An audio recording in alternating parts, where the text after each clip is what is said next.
Imaginez que vous vous tenez au bord d'un vaste océan, ses profondeurs regorgeant de trésors cachés qui n'attendent que d'être découverts.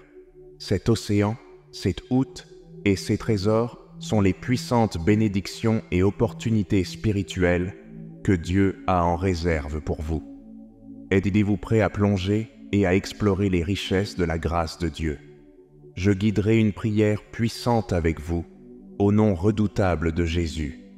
Alors, restez avec nous jusqu'à la fin de la vidéo et soyez réceptifs pour accueillir ces bénédictions dans vos cœurs. Alors que nous entrons dans le mois d'août, nous nous retrouvons au seuil d'une belle saison, la saison des récoltes. Ce moment de l'année occupe une place spéciale dans le cœur de Dieu et regorge d'enseignements pour nous en tant que croyants. Avez-vous déjà pris le temps de réfléchir à la façon dont le rythme de la nature reflète la providence de Dieu dans nos vies? Imaginez les champs dorés, chargés de blé, ou les vergers lourds de fruits. Ce ne sont pas seulement des vues d'un pittoresque, ce sont des rappels vivants de la fidélité et de l'abondance de Dieu. Tout comme il pourvoit aux plantes des champs, il promet de pourvoir à nous, ses enfants bien-aimés. Mais voici la chose, cette providence n'est pas toujours instantanée.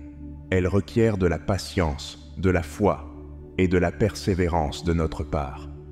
Pensez à l'agriculteur qui plante ses graines au printemps. Il ne voit pas immédiatement les résultats, n'est-ce pas? Il attend, prend soin de ses cultures et fait confiance au processus.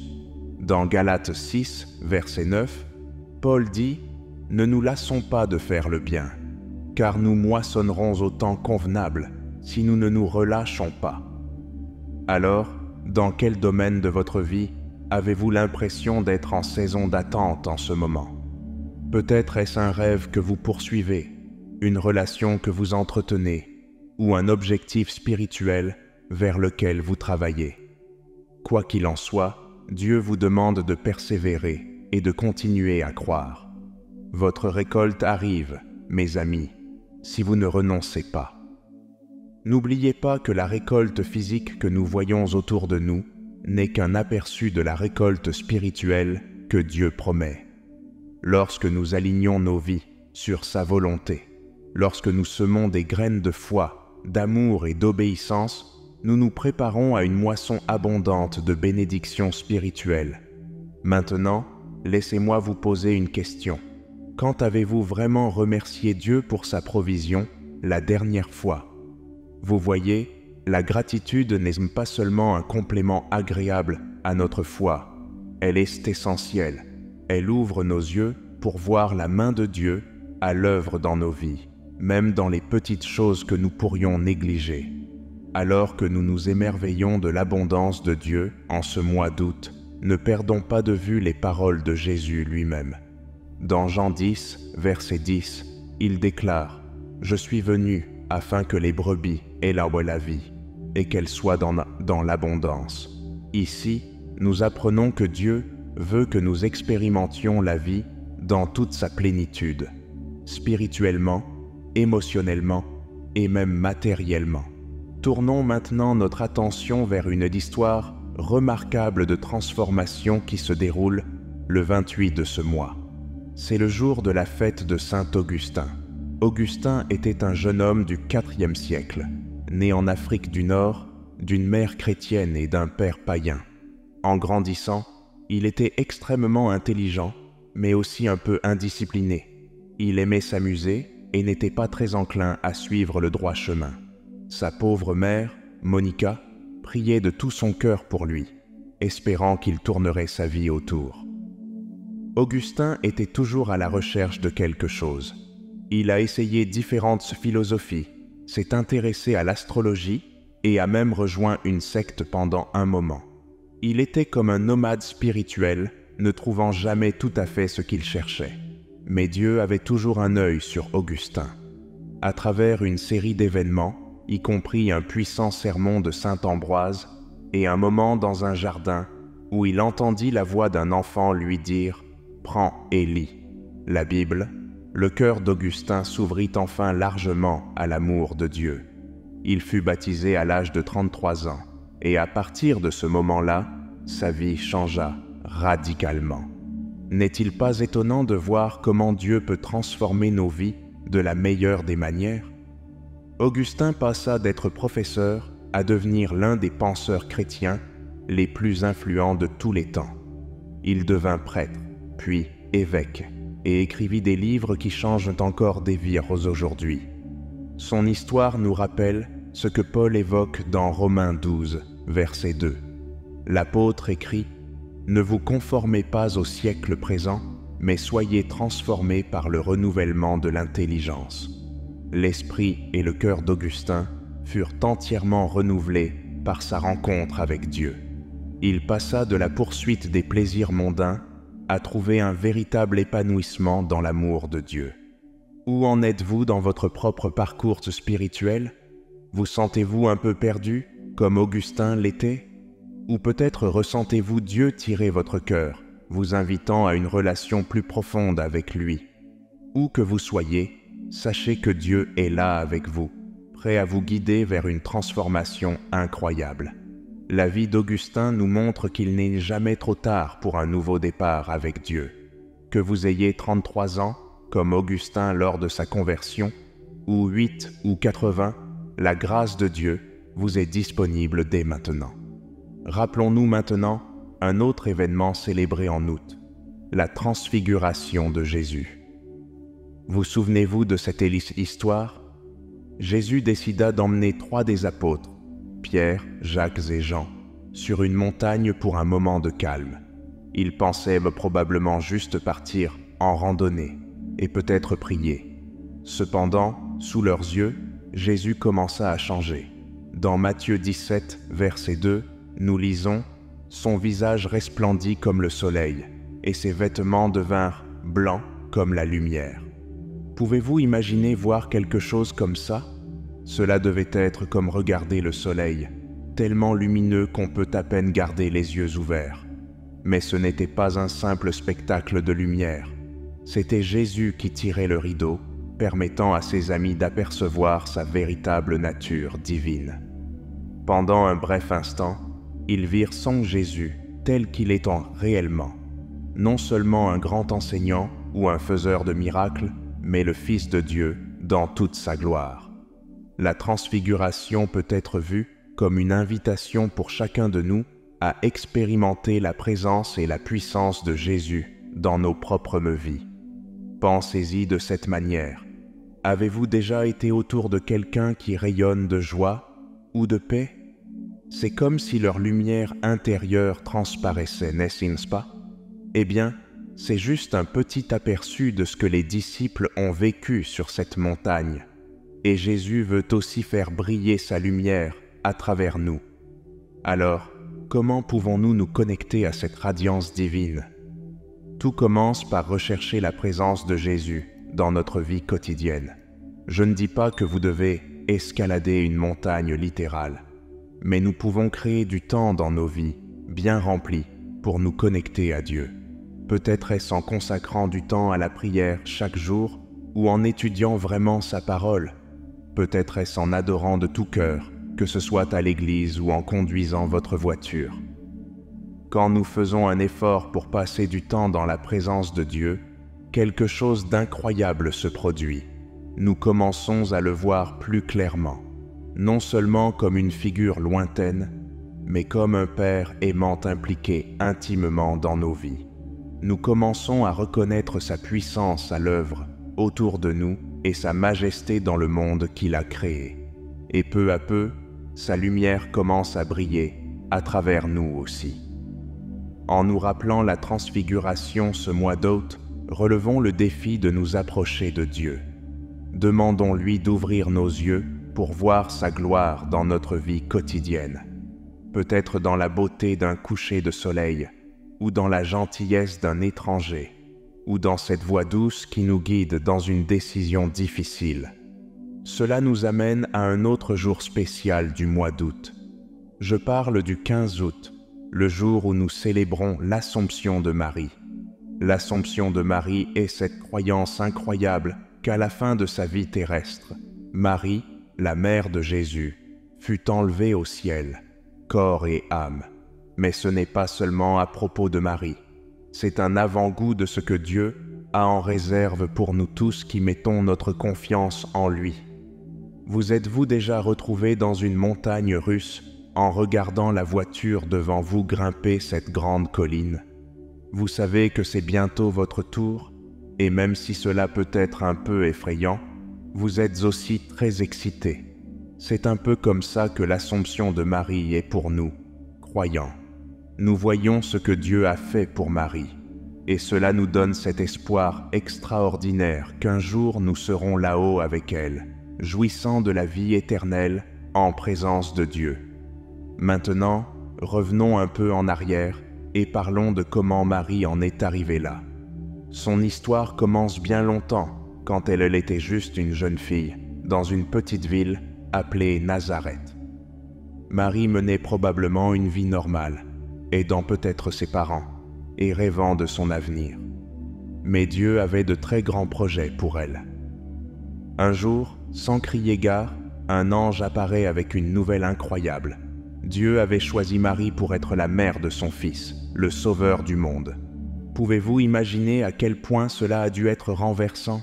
La plupart d'entre nous auraient probablement été très effrayés, non? Mais pas Marie.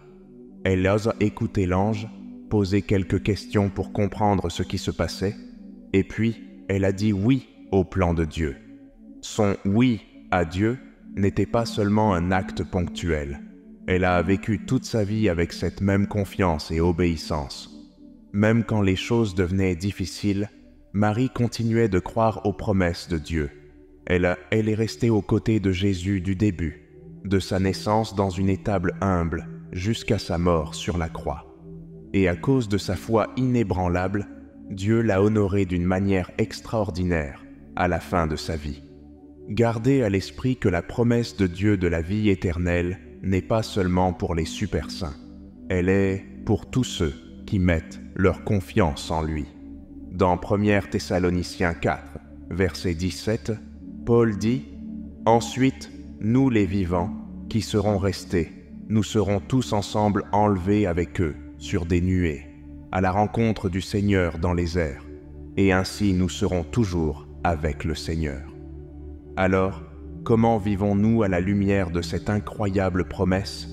Eh bien, nous pouvons prendre exemple sur Marie. Nous pouvons choisir de faire confiance à Dieu, même lorsque ses plans pour nous semblent effrayants ou difficiles. Nous pouvons dire oui à lui chaque jour, dans les grandes décisions comme dans les petites. Et nous pouvons nourrir l'espoir, sachant que quoi que nous affrontions dans cette vie, quelque chose d'extraordinaire nous attend de l'autre côté. En nous rappelant l'Assomption de Marie ce mois d'août, laissons-la être un rappel de l'espérance que nous avons en Christ. Vivons chaque jour avec l'excitation de savoir que nous sommes en chemin vers quelque chose d'incroyable. Avec tout cela à l'esprit, rappelons-nous une belle tradition qui a lieu en août, la bénédiction des premiers fruits. À une époque, les agriculteurs apportaient les tout premiers et meilleurs fruits de leur récolte à l'église pour les faire bénir. Ils rassemblaient donc les pommes les plus juteuses, les tomates les plus dodues ou les épis dorés de blé, tout ce qui était prêt en premier, et les offraient à Dieu. C'était leur manière de reconnaître que tous ces bons fruits venaient du Seigneur et de lui rendre grâce pour cela. Vous n'êtes peut-être pas agriculteur, mais cette idée des premiers fruits peut encore s'appliquer à nos vies, aujourd'hui. Réfléchissez-y, quels sont les premiers fruits dans votre vie? Peut-être votre salaire, vos talents, ou même votre temps. L'essentiel est que lorsque nous offrons le meilleur de ce que nous avons à Dieu, nous lui montrons que nous reconnaissons et apprécions sa provision dans nos vies. Jacques 1, verset 17, le dit magnifiquement.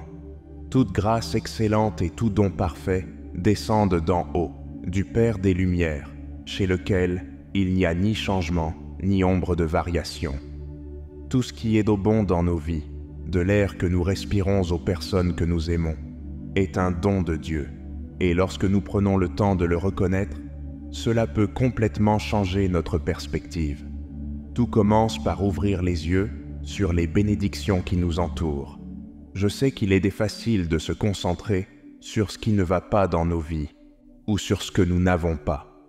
Mais, et si nous changions notre manière de voir les choses? Et si nous faisions un effort pour remarquer et remercier pour les bonnes choses, aussi petites soient-elles? Une excellente idée est de tenir un journal de gratitude. Chaque jour, écrivez 3 choses pour lesquelles vous êtes reconnaissant. Elles n'ont pas besoin d'être grandes. Peut-être êtes-vous reconnaissant pour cette première gorgée de café le matin, ou pour la manière dont votre chien vous accueille quand vous rentrez à la maison. Plus vous pratiquez à chercher des choses pour lesquelles être reconnaissant, plus vous commencerez à voir les bénédictions de Dieu tout autour de vous. Une autre manière de cultiver un cœur reconnaissant est par la prière. Au lieu de plonger directement dans notre liste de demandes lorsque nous parlons à Dieu, que diriez-vous de commencer par l'action de grâce? Prenez quelques instants pour dire à Dieu ce que vous appréciez chez lui et les bonnes choses dans votre vie. Tu vois, la gratitude n'est pas simplement une question de politesse ou de suivre une tradition. C'est une vertu puissante qui peut transformer nos vies de l'intérieur. Lorsque nous choisissons de nous concentrer sur les bénédictions de Dieu plutôt que sur nos problèmes, tout change. Soudainement, ce bouchon dans la circulation devient une opportunité d'écouter ton podcast préféré. Ce collègue difficile devient une occasion de pratiquer la patience et la gentillesse. Cette facture inattendue devient un rappel de faire confiance à la provision de Dieu. Souviens-toi simplement que plus nous pratiquons la gratitude, plus nous avons tendance à remarquer les bénédictions. Maintenant, savais-tu que le mois d'août a une pierre de naissance avec une symbolique puissante? Je parle du péridot, une magnifique pierre verte qui attire les regards depuis des siècles. Cette pierre est depuis longtemps associée à la force et à la protection. Et n'est-ce pas une belle façon de penser à la présence de Dieu dans nos vies? Tout comme ce péridot, Dieu est toujours là, nous donnant de la force quand nous sommes faibles et nous protégeant du mal. Dans le psaume 28, verset 7, il est écrit « L'Éternel était ma force et mon bouclier. En lui, mon cœur se confie, et je suis secouru. » C'est comme si Dieu disait « Je suis là pour toi. Peu importe ce qui arrive, je suis juste là avec toi. » Maintenant, parlons d'un homme qui a vraiment compris ce que cela signifiait de compter sur la force de Dieu. David. Imagine ceci. Les Israélites étaient confrontés aux Philistins, et les choses semblaient assez sombres. Les Philistins avaient cette arme secrète, un immense guerrier nommé Goliath. Il était énorme, portait une lourde armure et des armes qui pesaient probablement plus que la plupart des soldats israélites. Chaque jour, Goliath sortait et défiait les Israélites d'envoyer quelqu'un se battre contre lui. Mais tout le monde avait trop peur de se présenter. David, un jeune berger qui était juste là pour apporter des encas à ses frères dans l'armée, a fini par entendre les railleries de Goliath. Au lieu de voir un géant, un ennemi invincible, David a vu une opportunité pour que Dieu montre sa puissance. Malgré tous ceux qui lui disaient qu'il était fou, David s'est porté volontaire pour combattre Goliath. Le roi Saül a même essayé de donner à David sa propre armure, mais David savait que sa force ne venait pas d'équipements sophistiqués. Sa puissance venait de Dieu. Ainsi, armé simplement d'une fronde et de quelques pierres lisses, David est allé affronter Goliath. Le géant a ri en voyant ce gamin venir se battre contre lui. Mais David n'était pas déconcerté. Il savait que Dieu était avec lui. Avec une pierre bien lancée, David a mis Goliath KO, puis a utilisé l'épée du géant pour mettre fin au combat. Nous ne faisons peut-être pas face à des géants littéraux dans nos propres vies, mais nous avons tous nos propres Goliaths, n'est-ce pas? Peut-être que c'est une situation difficile, au travail, un défi de santé, ou une relation qui semble au-delà de toute réparation. Quoi qu'il en soit, Dieu veut être ta force et ton bouclier dans ces moments-là, tout comme il l'a été pour David. Rappelle-toi, tout commence par la confiance. David n'a pas seulement espéré que Dieu l'aiderait, il y a cru de toutes ses forces. Une autre clé est de se rappeler que la force de Dieu se manifeste souvent de manière inattendue. David n'avait pas besoin d'une armure sophistiquée ou de gros muscles pour vaincre Goliath. Il avait simplement besoin de foi et des compétences que Dieu lui avait déjà données. Quels dons et quelles capacités Dieu t'a-t-il donné que tu pourrais négliger? Alors que nous ressentons la chaleur de l'été commencer à s'estomper et les premiers signes de l'automne dans l'air, août nous offre une occasion parfaite de faire le point sur nos vies spirituelles. C'est comme si nous étions sur une colline, regardant en arrière le chemin que nous avons parcouru et vers l'avant pour le voyage à venir. Alors, prenons un moment pour réfléchir à notre croissance spirituelle au cours des derniers mois. Avons-nous rapproché de Dieu? Avons-nous surmonté des défis avec son aide? Maintenant, je sais ce que certains d'entre vous pourraient penser. Je n'ai pas du tout grandi. Je me sens coincé dans la même routine. Eh bien, ne soyez pas trop dur avec vous-même à ce sujet. La croissance n'est pas toujours évidente, et parfois, elle se produit de manière inattendue. Peut-être êtes-vous devenu plus patient avec vos enfants, ou avez-vous commencé à voir la main de Dieu dans les petites choses de la vie. C'est aussi de la croissance. Le bon côté, c'est que nous ne devons pas cesser de croître. En regardant vers les mois à venir, pourquoi ne pas fixer de nouveaux objectifs spirituels? Peut-être voulez-vous plonger plus profondément dans la parole de Dieu, ou peut-être vous sentez-vous appelé à servir d'une nouvelle manière dans votre Église. Quoi qu'il en soit, rappelez-vous que vous n'avez pas à tout résoudre seul. En fait, Jacques 1, verset 5, nous dit « Si quelqu'un d'entre vous manque de sagesse, qu'il la demande à Dieu, qui donne à tous simplement et sans reproche, et elle lui sera donnée. » Nous avons un lien direct avec l'être le plus sage de l'univers, et il n'attend que nous lui demandions conseil. En parlant de chercher la direction de Dieu, rappelons-nous l'histoire d'un homme qui a vraiment compris ce que cela signifiait, l'apôtre Paul. L'histoire de Paul est un véritable exemple de croissance spirituelle. Il a commencé comme Saul, un homme tellement opposé au christianisme qu'il s'était donné pour mission de traquer et persécuter les croyants. Il était présent lors de la lapidation de Étienne, le premier martyr chrétien, et se rendait à Damas pour arrêter d'autres chrétiens quand quelque chose d'incroyable s'est produit. Sur le chemin de Damas, Saul a eu une rencontre avec Jésus qui a tout changé. Une lumière éblouissante du ciel l'a soudainement entouré, et il est tombé par terre. Il a entendu Jésus lui parler, lui demandant pourquoi Saul le persécutait. Cette rencontre a laissé Saul aveugle pendant 3 jours, période pendant laquelle il n'a ni mangé ni bu. Dieu a ensuite envoyé un croyant nommé Ananias pour poser les mains sur Saul, lui rendant la vue et le remplissant du Saint-Esprit. Cette rencontre dramatique n'était que le début du voyage de croissance et de transformation de Paul. Il est passé d'être le plus grand ennemi du christianisme à l'un de ses défenseurs les plus passionnés. Mais ce n'était pas toujours facile. Paul a dû apprendre à compter sur la guidance de Dieu à chaque étape du chemin. Il a fait face à l'opposition de ceux qui ne croyaient même pas en sa conversion. Il a dû naviguer à travers les conflits au sein de l'Église naissante, et il a enduré la persécution, l'emprisonnement et les naufrages en répandant l'Évangile. Malgré tout, Paul a continué à chercher la volonté de Dieu et à croître dans sa foi. Il a écrit des lettres qui sont devenues une partie importante du Nouveau Testament, encourageant et instruisant les croyants dans leur propre cheminement spirituel. La vie de Paul est un puissant rappel que peu importe d'où nous venons, Dieu peut nous utiliser de manière incroyable si nous sommes prêts à croître et à suivre son chemin. Alors, comment pouvons-nous appliquer l'exemple de Paul à nos propres vies?